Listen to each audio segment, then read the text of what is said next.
Gak lama kemudian, ada kereta kuda atau kereta kencana yang menghampiri si Mika tuh. Dua kakek-kakek itu megang pundaknya si Mika dari belakang tuh sambil ngomong, Kalian beda dimensi. Mereka tidak akan menyadari keberadaanmu di sini. Jangan takut nak, makanlah. Setelah ini kamu akan saya antar kembali ke ragamu.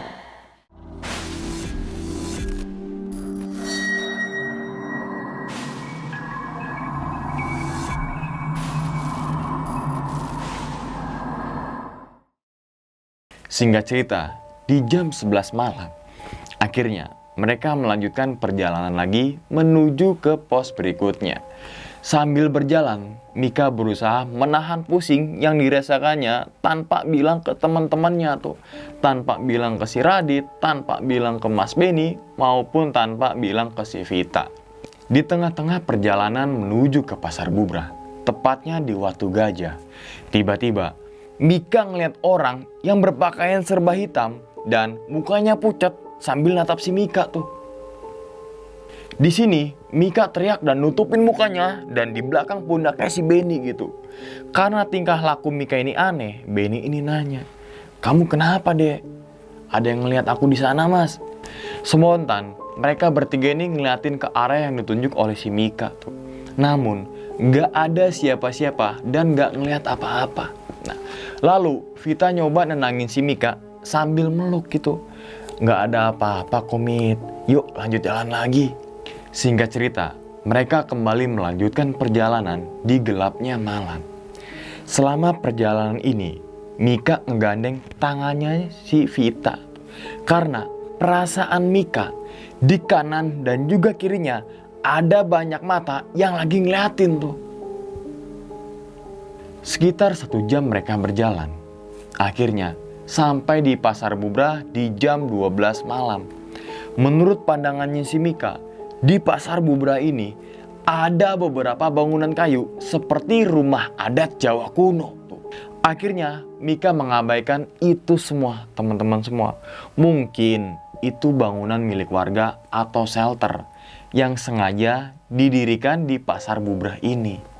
Di sini, Benny dan Radit langsung ngebongkar ranselnya dan diriin tenda tuh. Ketika Benny akan diriin tenda, Mika ngelarangnya tuh. Karena dalam pandangannya si Mika, tempat yang akan dipakai buat diriin tenda adalah sumur tua. "Mas, jangan bikin tenda di sini, Mas. Di sana aja tuh, Mas." Lah, kenapa, Dek? Di sini enak, Dek. Tempatnya datar, gak banyak batu. "Ini tuh sumur, Mas, nanti kita jatuh ke bawah."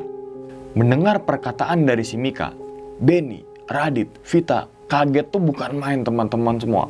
"Hah? Seumur? Apa jangan-jangan sumur Adi Wijaya?" Nggak sumur Adi Wijaya itu mah. "Apa jangan-jangan ini sumur gaib gitu kan?" ucap Benny dalam hati. "Yaudah Mik, kamu pengen ngecamp di mana?" tanya Radit tuh. Lalu Mika berjalan dan menunjukkan sebuah tempat yang dirasa itu adalah tempat yang paling aman gitu.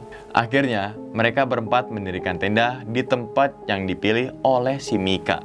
Singkat cerita, tenda udah dibangun dan Benny menyuruh Mika untuk langsung masuk ke dalam tenda tuh.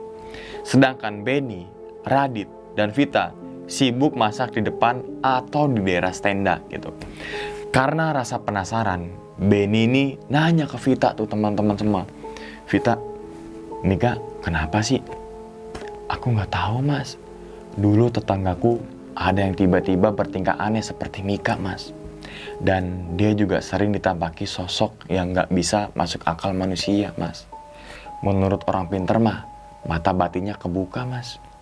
"Memangnya kalau mata batin kebuka itu kenapa, Fit?" tanya Benny lagi tuh. "Dia bisa ngelihat hal-hal gaib, Mas." Nah, mendengar penjelasan dari si Vita, Benny dan Radit langsung takut tuh kalau ada sesuatu yang terjadi dan tidak diinginkan kepada si Mika. Nah, di dalam tenda itu, Mika ngedengar ada orang yang manggil namanya dari arah belakang tenda tuh. Mika, Mika, Mika. Suara tersebut mirip banget dengan suara si Benny. Jadi Mika yang mengiranya itu adalah suara Benny yang sengaja manggil-manggil si Mika. Akhirnya Mika pun menjawab suara itu teman-teman semua. Dan setelah itu dia ngomong, Jangan biarkan pikiranmu kosong. Istirahatlah dan jangan pergi jauh-jauh dari Benny. karena Radit, Benny, dan Vita lagi sibuk masak di luar tenda gitu kan. Dan ngedengar Mika lagi ngomong sendirian. Akhirnya mereka bertiga langsung masuk ke dalam tenda gitu teman-teman semua. Dan setelah dilihat, Mika lagi ngomong sendirian sambil ngehadap ke belakang tenda tuh. Nah, saat itu Benny langsung nanya ke Mika, Dek, kamu ngomong sama siapa? Loh, bukannya sama Mas Benny tadi yang manggil-manggil aku?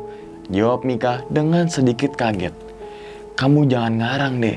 Mas Benny dari tadi itu di depan tenda sama Radit dan juga si Vita. Tapi barusan ada suara Mas Benny di belakang tenda, Mas. Ternyata yang ngomong sama si Mika adalah bangsa jin menyerupai suara Benny itu. Di sini Benny langsung meluk Mika dan ngomong, Bah, iki putumu mung pengen dolan. Gak enek niat elek liyane dadi wong paringi restu. Atau bahasa Indonesia ya teman-teman semua ya. Bah, ini cucumu hanya ingin main ke sini. Tidak ada niatan jelek. Jadi tolong berikan izin kepada kami gitu. Malam semakin larut. Mika pun udah tertidur lelap lagi teman-teman semua. Dan Benny mempersilahkan Vita agar istirahat di dalam tenda. Sementara Benny dan Radit memilih untuk begadang di depan tenda. Karena kenapa? Karena takut terjadi sesuatu yang gak diinginkan yang terjadi oleh si Mika. Sambil begadang, mereka berdua ini sambil ngobrol ngalor ngidul teman-teman semua. Gak lupa juga ditemani dengan secangkir kopi dan beberapa batang rokok. Nah, dan ketika mereka lagi asik-asik yang ngobrol depan tenda, tiba-tiba terdengar suara berisik dari dalam tenda tuh. Akhirnya Radit dan Benny langsung masuk lagi ke dalam tenda teman-teman semua. Dan namun Mika dan Vita keadaannya itu masih tertidur pulas. Nah, Radit dan Benny pun kembali melanjutkan ngopinya di depan tenda atau di depan teras tenda. Dan tanpa mereka sadari, ternyata pada saat itu ada bangsa jin yang sengaja ngajak supaya Mika keluar dari raganya. Ketika Mika lagi tidur, tiba-tiba Mika merasa seperti ada yang bangunin. Tapi semuanya itu terasa aneh, bener-bener aneh. Setelah membuka matanya, Mika ngeliat ada sosok perempuan yang lagi duduk di sampingnya tuh. Dan sosok tersebut mengelurkan tangannya kepada si Mika seolah-olah ingin ngajak pergi. Akhirnya Mika meraih tangan sosok itu dan sosok itu menarik tubuh si Mika hingga duduk dari tidurnya gitu teman-teman semua. Dan setelah Mika ini duduk ya, tiba-tiba sosok itu menghilang. Sep. Mika pun segera keluar tenda untuk mencari sosok tersebut. Dan ternyata ketika keluar tenda, Mika hanya ngelihat Benny dan juga Radit lagi duduk sambil ngopi. Dan ada sebuah pemandangan yang benar-benar membuat Mika kaget. Di situ Mika ngelihat banyak orang yang lagi mondar-mandir sambil natap tajam ke arah Mika tuh. Dan beberapa bangunan kayu seperti rumah Jawa kuno. Karena Mika takut, dia deketin tuh ke arah Benny dan juga Radit yang lagi duduk di depan tenda sambil ngopi. Mas Benny, Dit, Mas Benny, Dit. Namun anehnya, mereka berdua ini gak ngerespon teman-teman semua.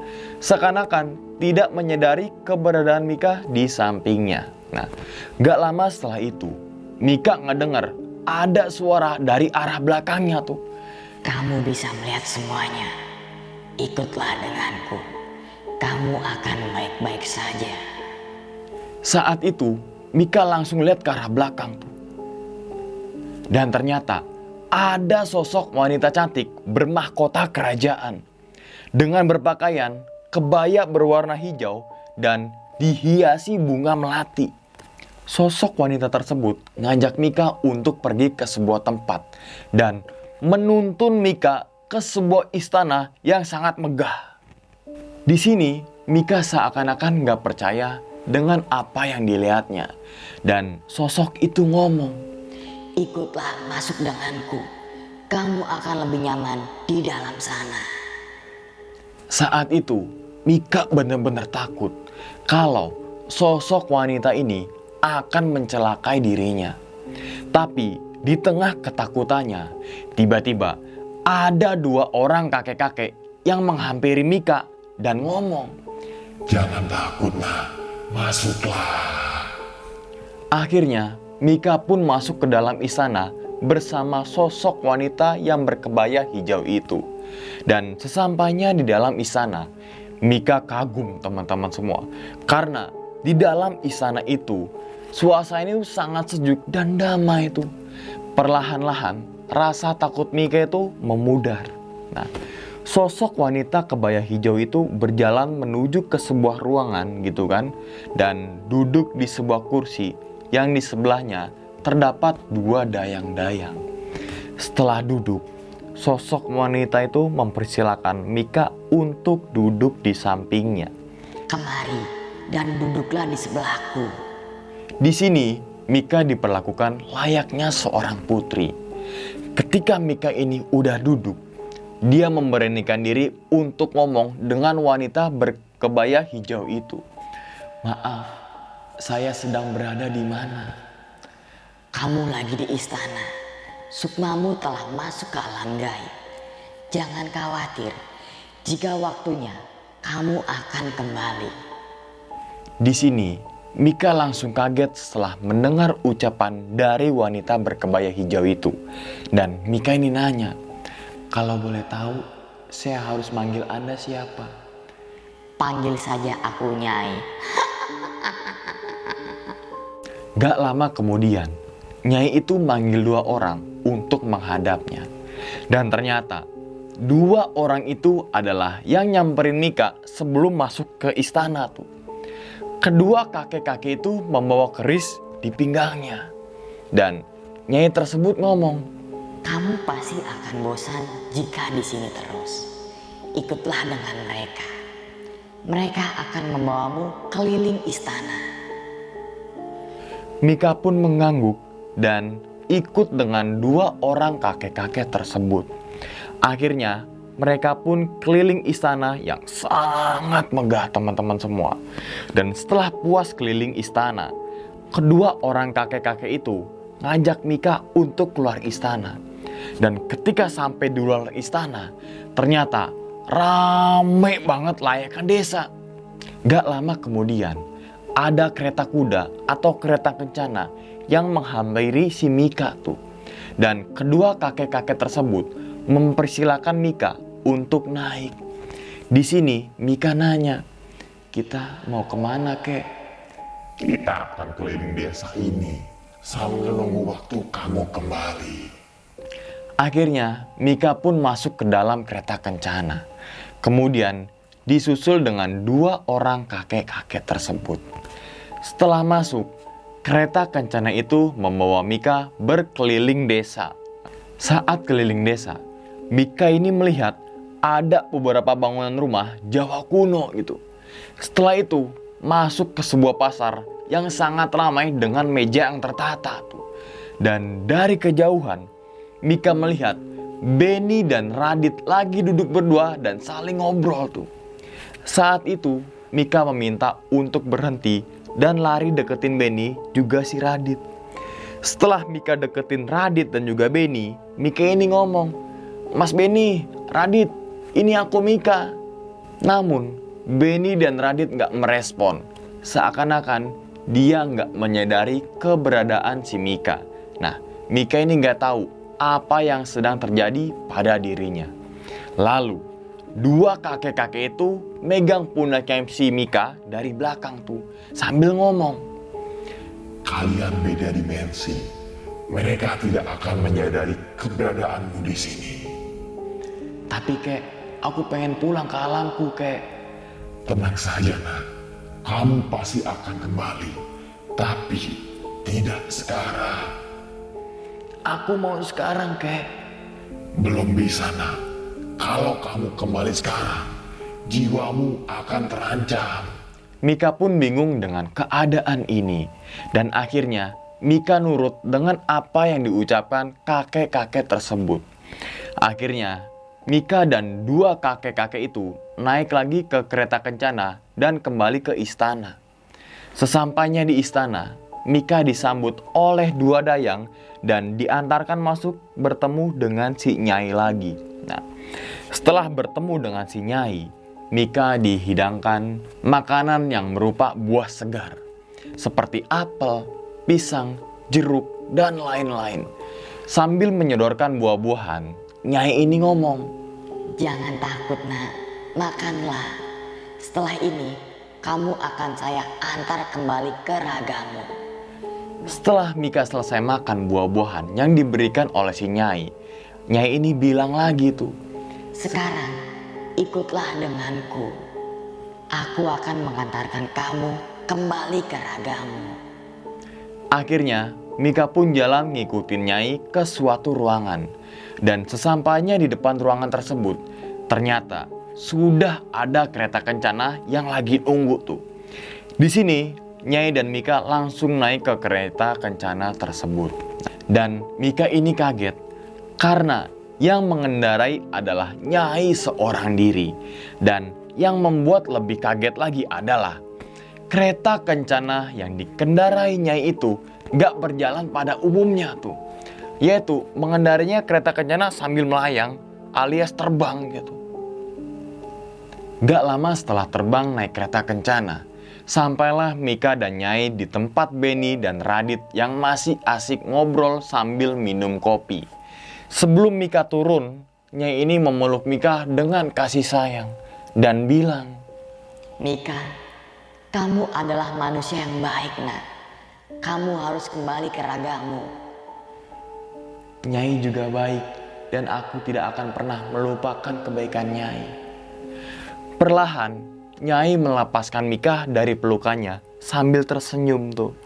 Dan setelah itu, Nyai mengulurkan tangannya kepada si Mika dan Mika pun meraih tangannya si Nyai.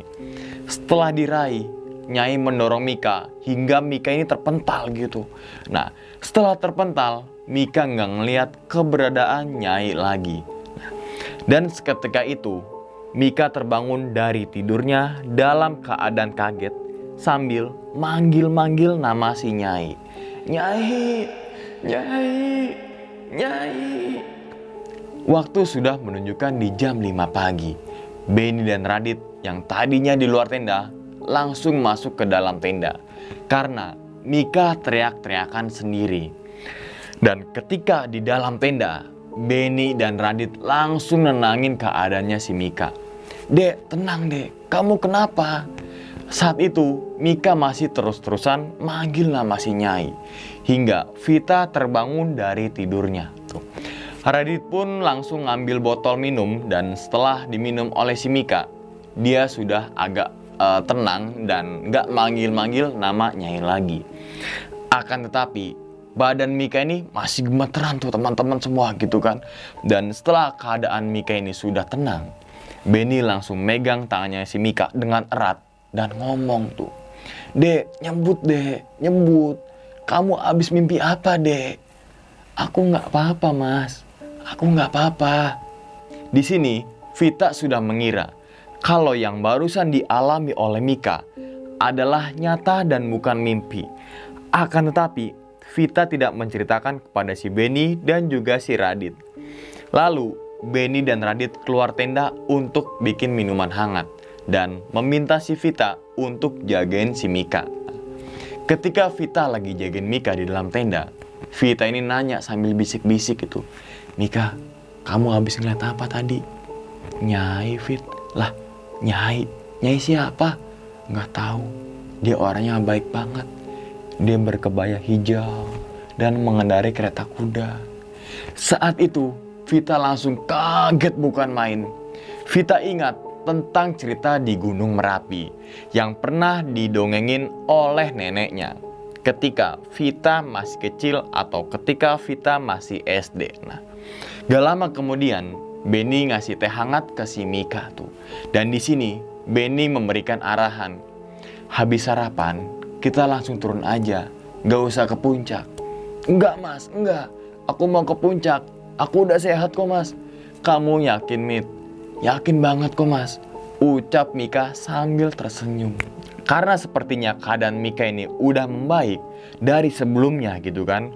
Akhirnya Benny pun menuruti permintaan si Mika untuk summit ke puncak Gunung Merapi.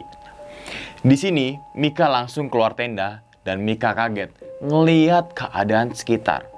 Sebelumnya Mika ngelihat kalau tempat ini adalah pasar dan ada beberapa bangunan rumah dengan adat Jawa kuno.